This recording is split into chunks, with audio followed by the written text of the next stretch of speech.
పొడి గతంలో మీరు కూడా చాలాసార్లు ఆయనతో పాటు డిబేట్లో పార్టిసిపేట్ చేశారు. ఆయన ఆ తర్వాత ఎమ్మెల్యే అయ్యారు. ఒక ప్రజాబద్ధంగా ఎన్నుకున్నటువంటి ఒక ఎమ్మెల్యే స్థాయిలో ఉన్నటువంటి వ్యక్తి ఈరోజు బయటకు వచ్చి బరస్ట్ అవ్వడానికి గల కారణం ఏంటి? నెంబర్ 2, ఎంపీకి ఎమ్మెల్యేకి మధ్య ఈ విధంగా విభేదాలు వస్తున్నటువంటి నేపథ్యంలో ఒక పక్క ఎమ్మెల్యేల అవినీతి గొడవలు, మరో పక్క బహిర్గతంగా ఈ వాటాల మీద గొడవలు, ఏం చెప్తారు? అంటే ప్రతిదానికి వెనకాతలో నెరేటివ్ లేని తెలుగుదేశం వాడు ఏదైనా ఈ పని చేసాడంటే అందులో ముఖ్యంగా తపేలా ఛానల్ కోసం వాళ్ళు ఏదైనా పనికి ఆహార పథకం కింద ఉంటుంది.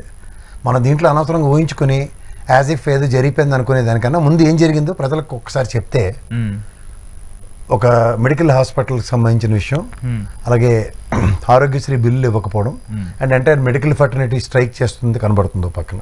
తర్వాత రైతులకి గిట్టుబాటు ధర లేక వడ్లు అట్లీస్ట్ 1700-1800 కొనే దగ్గర 1300 కూడా కొనడం దిక్కుమాల స్థితి. అండ్ ఇది కాక ఈ గూగుల్ది ఇవన్నీ బూమరంగా చుట్టూ తిరుగుతున్నాయి.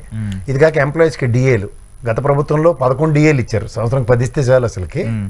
ఓవరాల్ 5 years టెన్యూర్లో సంవత్సరం 2 చొప్పున 11 ఇచ్చారు. ఎందుకంటే 14 నుంచి 19 దాకా 2 డిఏలు కుర్రెట్టి వెళ్తే అది ఒకటి డిఏ క్లియర్ చేశాడు జగన్మోహన్ రెడ్డి.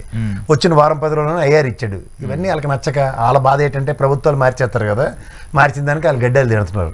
అయితే చచ్చిపోయిన తర్వాత లేదా రిటైర్మెంట్ తర్వాత డిఏలు ఇస్తామని చెప్తే ఆ పెట్టకథలకి సమూహాన్ని అస్త్రాలు ప్రదర్శిస్తూ ఏం చేయాలో తెలియని దిక్కుమాల స్థితిలో ఉన్నప్పుడు ఫస్ట్ తెలుగుదేశం పార్టీ ఎక్స్పెరిమెంటల్ మాడ్యూల్లో నారాయణని ప్రయోగించింది. దమ్మిడికి పనికిరాని నారాయణని. ఎలా నాదెండ్ల మనోహర్తో గిల్లి గజ్జాలు, పిఠాపురం వర్మ గారిని కెలికిరా అని 4-3 టాస్క్లు ఇచ్చి పంపించారు. అవన్నీ ఎవడు కూలికెట్టలే. కూలికెట్టపోయి చిరకల్లు ఏడు చేశారంటే ఇప్పుడు ఈ కొలికిపూడిని రంగప్రవేశం చేశారు. ఎందుకంటే లెక్కరు మొత్తం రాష్ట్ర వ్యాప్తంగా నిన్న దొల్లగొట్టి దూపమేశాడు కదా జగన్మోహన్ రెడ్డి ప్రెస్ మీట్ పెట్టి, టక్కన సాయంత్రంకి పనికాహార పథకం రెడీ చేశారు. చేసి ఎలాంటి కార్యక్రమం ఉంటుంది, ఆన్ అగ్రిగేట్ నియోజకవర్గానికి ₹1 per day ట్రాన్సాక్షన్. ఈ వాటర్లో తేడా మొహమాటలేదు. ఎందుకంటే నేను జగన్మోహన్ రెడ్డి ప్రెస్ మీట్లో కేటగిరికల్గా మనం తంబలపల్లి, ఇబ్రహీంపట్నం దగ్గర మొత్తం చుట్టుపక్కల ఇంక్లూడింగ్ అయ్యన్ పాత్రుడు చుట్టపాలతో సైతం మొత్తం అన్ని ఎస్టాబ్లిష్ చేస్తాడు ఆయన. రాష్ట్ర వ్యాప్తంగా ఎంఎస్ఎంఈ యూనిట్లు ఎలా పనిచేస్తున్నాయి, ముసుగులేసినా సరే కుటీర పరిశ్రమలు అంటే బెల్ట్ షాపులు ఎలా పనిచేస్తున్నాయి క్లియర్గా చెప్పేశారు. సో ఈ పర్యవసనంలో తెలిసి చేసినా తెలియక చేయకపోయినా కేశినేని నాని గారు ఎవరికైనా జ్ఞాపకున్నారా? గల్లా జయదేవ్ గారు, వీళ్ళిద్దరూ ఒక ఆడ్ అండ్ ఎరోనియస్ సర్కమ్స్టాన్సెస్లో తెలుగుదేశానికి 151 సీట్లతో పోరాటం చేసిన టైంలో గెలిచిన వాళ్ళు వాళ్ళిద్దరు టాల్ లీడర్స్ వాళ్ళిద్దరు కదా. రాజకీయ క్షేత్రంలో కనుమరుగయ్యారు లేదా? గల్లా జయదేవ్ గారు అసలు యాక్చువల్గా వాళ్ళ ఫ్యామిలీయే చంద్రబాబు గారికి రాజకీయ అరంగేటరు. అంత స్థాయి ఉన్న ఆయనకి ఇవాళ గల్లా ఫ్యామిలీ ఇవాళ అసెంబ్లీలో కానీ మండల్లో కానీ ఎక్కడ లేదు. రెండోది నాని గారు, సభకు నమస్కారం, ఇక్కడే మండిపోయి మంటెక్కిపోయి నాతో కాకని వైఎస్ఆర్సీపీకి పోయాడు. అక్కడ ఆవిష్కృతుడైన నాయకుడు ఎవరంటే సిన్ని. ఎవరైనా లోకేష్ ప్రతిష్ఠించిన పార్వతీదేవుడు వినాయకుడిని తయారు చేసినట్టు ఈయన తయారు చేసి పెట్టారు అక్కడ. మీకు అర్థమైందా? Out of the box and సడన్గా ఎమర్జ్ అయిన నాయకుడు. ఈ నాయకుడుకి ప్యారల్గా ఇంకో నాయకుడు కొలికిపూడి, అమరావతి ఉద్యమం నుంచి వచ్చినోడు.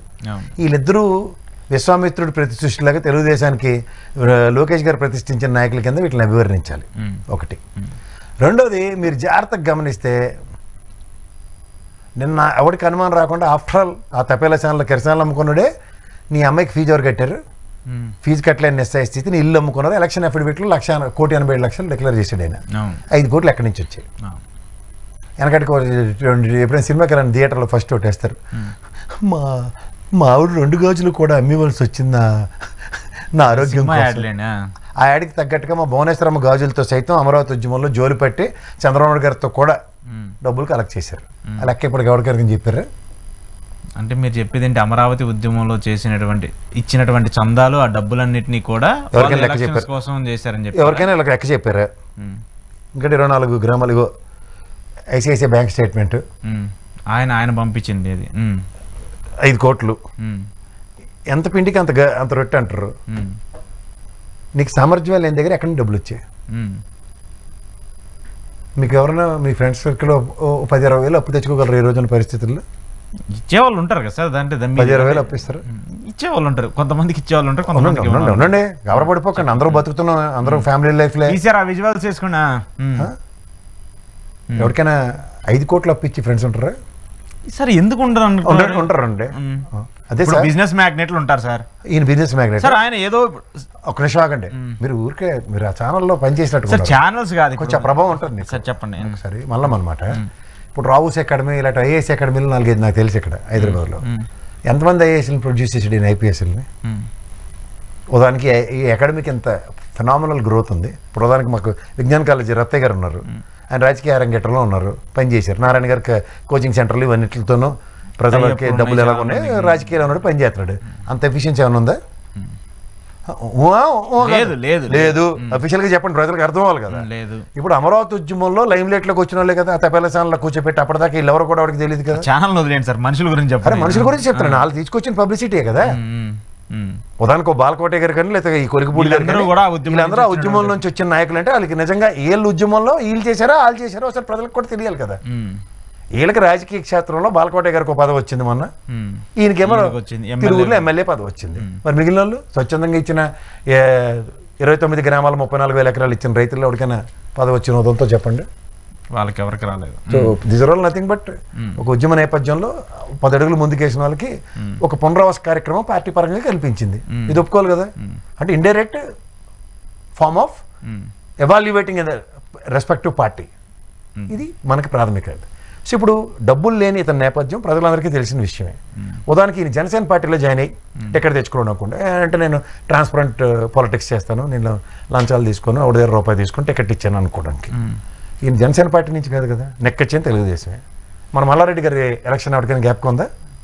25 కోట్లతో వేలంపాటు స్టార్ట్ అయ్యి 100 కోట్లతో పరిసమాప్తమై తెలుగుదేశం పరంగా 2014లో ఎంపీ అయ్యారు. ఇది వాస్తవాలు. సరే, ఎన్నికల్లో ఈ ఎలక్షన్లో గెలిచినోడైనా ఓడిపోయినోడైనా 25-30 కోట్లు తక్కువ ఖర్చు పెట్టినోడు ఉన్నాడు మొత్తం నియోజకవర్గాల్లో? ఎక్కడా లేదు. ఇతనికి ఇంత ఫైనాన్షియల్ అబిలిటీ ఎక్కడి నుంచి వచ్చింది? నేను అంటుంది మీరు అన్నట్టు బిజినెస్ ఫర్టర్నిటీ అంటే నారాయణ గారు లేదా రత్తయ్య గారు గతంలో విజ్ఞాన కాలేజీ ఇలాంటి వాళ్ళు రాజకీయ రంగేటంలో 10-15 ఖర్చు పెట్టారంటే there may be probabilities. What about this gentlemen? So మీరు చెప్పే అసలు ఈయనకి ఇన్ని డబ్బులు ఎక్కడి నుంచి వచ్చినాయి అనేది నాకైతే అమరావతి ఉద్యమం తప్ప ఇంకేం కనబడలేదు. అప్పుడు లాట్ ఆఫ్ డొనేషన్స్ అండ్ చందాలు కూడగట్టిన ఉదంతాలు తెలిసినవే. అవి ఏమైనా మిస్ఇంప్రపరేషన్ అయ్యే ట్రాన్స్పరెంట్గా ఇవ్వండి, మా కలెక్షన్ అయింది ఎంత, ఇందులో ఈ విధంగా ఖర్చులు అయ్యి ఏమైనా చెప్పాలి కదా.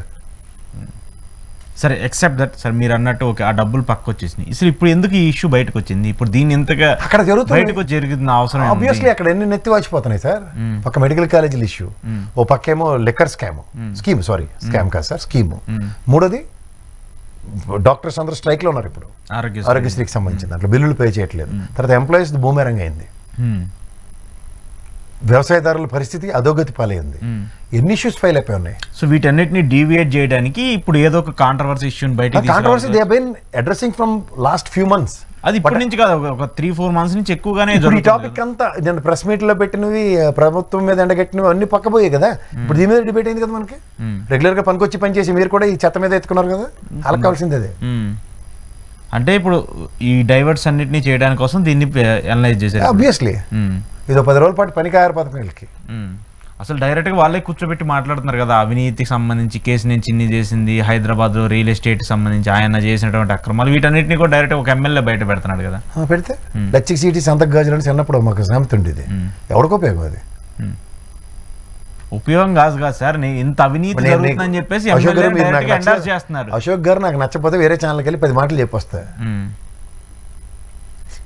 చెప్పడం గురించి కాదు, ఇప్పుడు ప్రభుత్వానికి సంబంధించిన వ్యక్తులు కదా వాళ్ళు.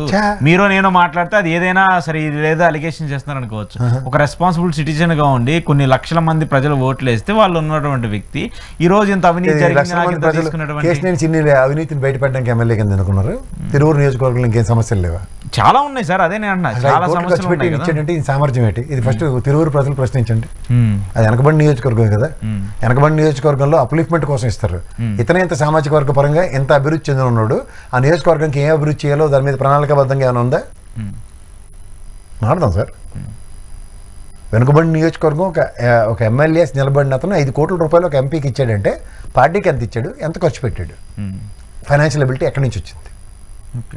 ఎవరో ఒకళ్ళు బ్యాక్ అండ్ సపోర్ట్ చేయొచ్చు. ఎవరో బ్యాక్ అండ్ అంత తెలియని తీసుమార్కాలను ఎవరు ఉంటారు కదా ఈ రోజుల్లో. డబ్బులు రూపాయి అప్పించినాడు ఎవడో మా ప్రజాబాహుల్యంలో అంత పొటెన్షియల్ ఉన్న ఫ్రెండ్స్ ఎవరో ఒకరికి ఉన్న. నీ సర్కిల్ ఏంటో నాకు తెలుసు, నా సర్కిల్ ఏంటో మీకు తెలుసు. ఓకే, సో ఖచ్చితంగా దీని వెనక ఏదో ఉంది, దాన్ని ఏదో డివియేట్ చేయడానికి ఇప్పుడు ఇదంతా కూడా అదే ఉన్నది. అదే ప్రభుత్వం మీద జరుగుతున్న డ్యామేజ్లు వీళ్ళ మీద. మన లెక్కర్ స్కామ్లో జరిగితే తంబాలపల్లిలోనే ఎటు చెప్తున్నారు పెద్దిరెడ్డి అంచులు కాదు నాకెందుకు అది. ఆ ఎలక్షన్ ఎఫిడవిట్ ఇచ్చినప్పుడు ఆఫ్రికాతో నాకు లెక్కర సంబంధాలు ఉన్నాయి లేదు ఇలాంటివి ఇవ్వకుండా ఇచ్చాడు. ఖచ్చితంగా ఉన్నాయి. వాటి నుంచి ఎక్స్పెల్ చేసినప్పుడు బీఫామ్ మీరే ఇచ్చారు కదా. అది ఏ వ్యాపారం చేస్తున్నాడో తెలియకుండా వీళ్ళు ఆఫ్రికా వెళ్ళి మూటలు మోయడానికి వెళ్తున్నాడు, శనక్కాయలు వ్యాపారం చేయడానికి వెళ్తున్నాడు తెలిసి టికెట్లు ఇచ్చారా? లేదా 2 మర్డర్లు చేసినాడు, గాంధీ జయంతినాడు, రిపబ్లిక్ డే నాడు, లేదా ఇండిపెండెన్స్ డే బయటికి తీసుకొచ్చినాడు, ఆ సురేంద్ర నాయుడు నేపథ్యం ఏంటో తెలియదు మీకు? అది జనార్దన్ రావు గారు ఏడు చేస్తాడో తెలియదా? పని పట్లని జనార్దన్ రావు గారిని తీసుకొచ్చి అరెస్ట్ చేస్తే ఎవరికి ఉపయోగం అది? అలాంటి విషయాలు అసలైనండి. ఆ విషయాలను డైవర్ట్ చేయడానికి, ఆ విషయాలన్నింటి మీద పక్కదారి పట్టించడానికి ఈ పనికి మన చెత్త తీసుకొచ్చి 5 కోట్లు ఇచ్చాను 10 కోట్లు ఇచ్చాను, ఎంత అఫీషియల్ వైట్ మనీ అది.